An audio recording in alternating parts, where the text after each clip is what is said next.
Hey, it's Miss Redican here. So this week we're really looking about how elements combine. What happens when elements combine? We've already learned why they want to combine to become more stable. We learned they'll become more stable in different ways. Some will become cations by losing electrons. Some will gain electrons and become anions, and others will share electrons and be covalent. So today we're going to take a different look.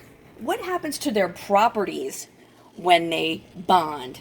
So we have iron here. This is iron. Some properties right now as an element. It's gray and it's solid. And this is fun. Watch. It's magnetic. Right? It's affected by the magnet. So that's some of their original properties. Let me put it back. Let's take a look at over here. Sulfur. It's yellow. It's also a solid. Powdery. Okay, let me get most of that off. And in this case, it's not being affected by the magnet. These are what we're going to call their original properties. Right now, they're just an element. Two different elements. We're going to mix them up physically. We're not bonding them right now. Right now, I'm just physically mixing them up, making a mixture. You can still see the yellow bits and the gray bits. They're basically keeping their properties. Let's see.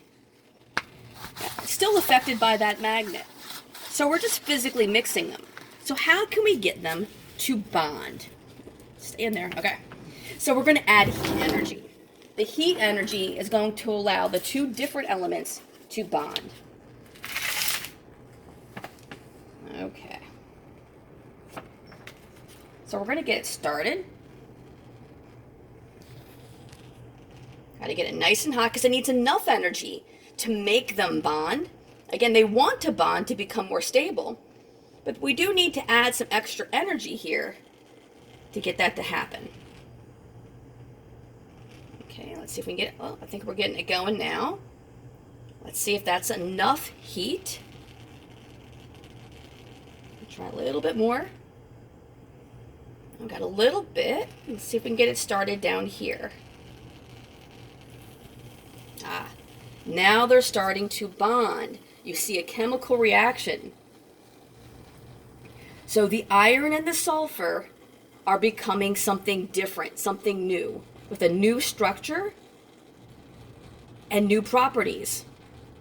Okay? Notice we no longer see a lot of the yellow bits in the part that reacted. Right? It's more of this black. Let's see if it still is affected by the magnet. Nope. Nothing. It's no longer attracted to the magnet. It lost those properties. These two elements are now chemically bonded with a new structure and new properties. So that's what happens when elements combine. New structure, different properties. That's all.